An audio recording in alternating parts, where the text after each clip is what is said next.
Naam, mtazamaji wa Trend TV bwana, moja kati ya habari ambazo zina make headline siku hii ya leo mapema kabisa ni taarifa ambayo imetoka baada ya kitu ambacho Baba Levo aliamua kukifanya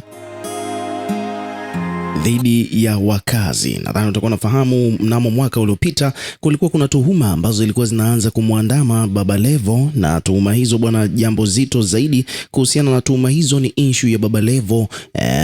Kuna kipindi alikuwa anasafiri sana kwenda Marekani, anaenda Uturuki, Urusi na sehemu nyingine kama hizo, na katika hizo safari kulikuwa kuna watu wanampatia pesa Baba Levo kwa ajili ya kwenda kuwanunulia baadhi ya bidhaa huko nje, yani hususan bidhaa kama vile simu pamoja na iPads.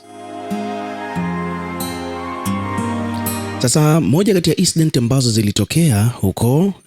katika safari ya Baba Levo baada ya kupakabidhiwa fedha na watu kwenda kununua baadhi ya vitu huko nchi za nje wakati yeye anasafiri, ni kwamba Baba Levo alivyorudi hakurudi na bidhaa hata moja, na sababu ambayo ilipelekea yeye kuzungumza hayo, au sababu ambayo ilipelekea yeye kushindwa kurudi na bidhaa za watu ambazo alikuwa ameagizwa, ni kwamba alisema begi lake lilikuwa limepotea pale airport.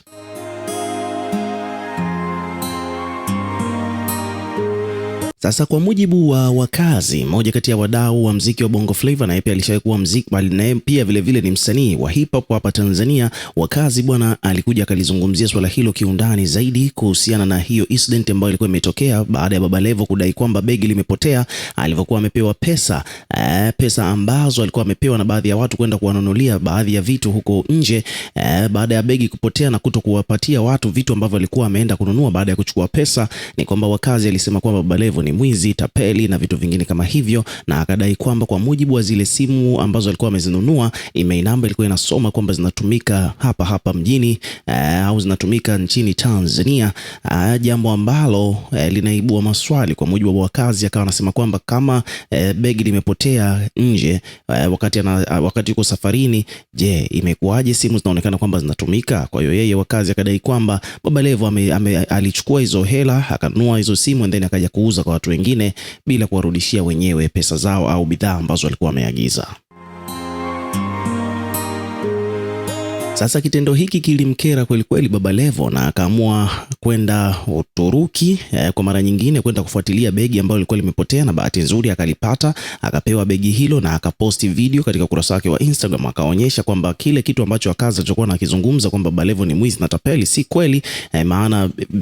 begi lilikuwa limepatikana na kila kitu ambacho kilikuwepo mule ndani kilikuwepo. Hivyo basi kwa mujibu wa Baba Levo akasema kwamba yeye hatamuonyesha mfano wa kazi, kwani atamfungulia mashtaka. Sasa leo tumekutana na hii taarifa rasmi kabisa ambayo imetoka kuhusiana na kesi ambayo ilikuwa inaendelea kati ya Baba Levo dhidi ya wakazi. Sasa na kesi hiyo bwana imepatiwa maamuzi, ambapo mahakama imemwamuru wakazi kumlipa Baba Levo kiasi cha shilingi milioni 100 kwa kuchafua jina lake.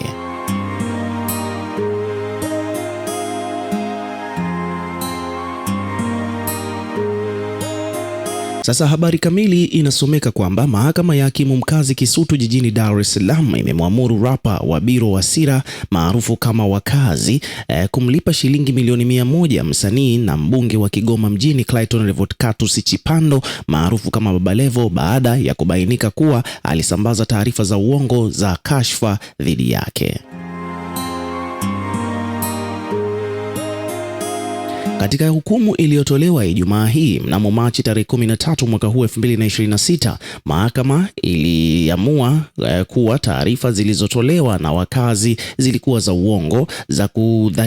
za kudhalilisha na pia vile zilizoharibu sifa ya Baba Levo hasa katika shughuli zake za kibiashara na mziki ndani na nje ya Tanzania.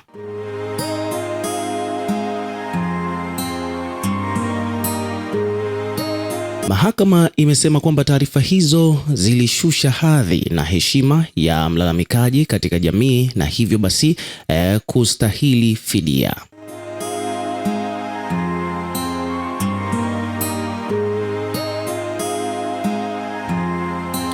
Lakini pia vilevile mbali na kumtaka wakazi kumlipa Baba Levo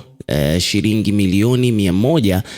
kama fidia, pia vilevile mahakama ilimwamuru wakazi aombe radhi hadharani kwa Baba Levo kupitia nyimbo, vilevile kupitia vyombo vya habari, vilevile alivyovitumia kusambaza taarifa hizo. Pia vilevile jambo lingine, mahakama ilimwamuru wakazi kuondoa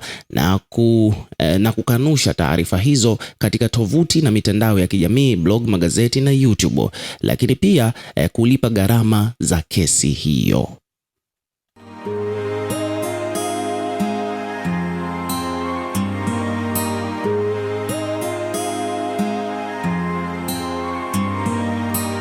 Pamoja na hayo ni kwamba aidha mahakama ilitoa amri ya kudumu, yani permanent injunction inayomzungumzia wakazi pamoja na watu wake au yeyote yule anayefanya kazi kwa niaba yake kusambaza tena taarifa za kashfa dhidi ya Baba Levo.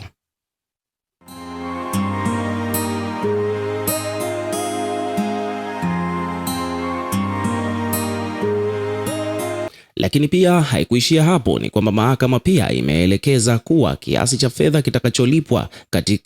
kitakacholipwa kitalipwa pamoja na riba ya 7% kwa mwaka kuanzia tarehe ya hukumu hadi malipo yatakapokamilika. Katika madai yake, Baba Levo alikuwa anaomba mahakama imlipe shilingi bilioni 5 kama fidia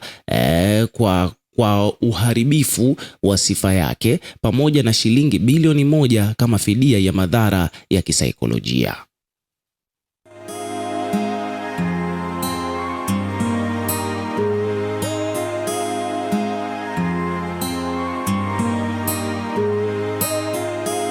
Lakini hata hivyo ni kwamba mahakama iliamua kutoa fidia ya shilingi milioni 100 pamoja na amri za kuomba radhi na kufuta taarifa zilizokuwa zimechapishwa. Uamuzi huo umeonekana kuwa ni sehemu ya mwenendo unaoongezeka nchini Tanzania, ambapo kesi za kashfa zinazotokana na taarifa za mitandao ya kijamii na majukwaa ya mitandaoni zinaanza kushughulikiwa zaidi mahakamani.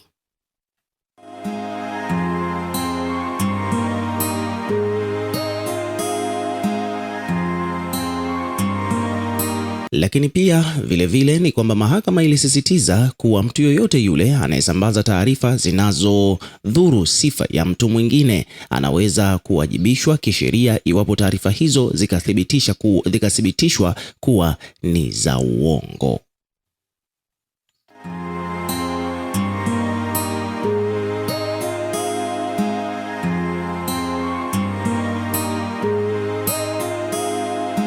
So hivyo ndivyo mambo yalivyo bwana wadau. Wamepata hizo taarifa leo mapema kabisa kuhusiana na kesi hiyo ambayo ilikuwa ni ya kashfa kutoka kwa wakazi ambao Baba Levo aliamua kwenda kufungua mashtaka. Ukiwa kama mdau, na pia tuwekee maoni yako katika comment section, tutakuwa tukisoma na kureplay kila comment, lakini pia hakikisha tu unazidi kuwa karibu na channel yetu kwa kulike, kushare na kusubscribe kwa ajili ya kupata update zaidi.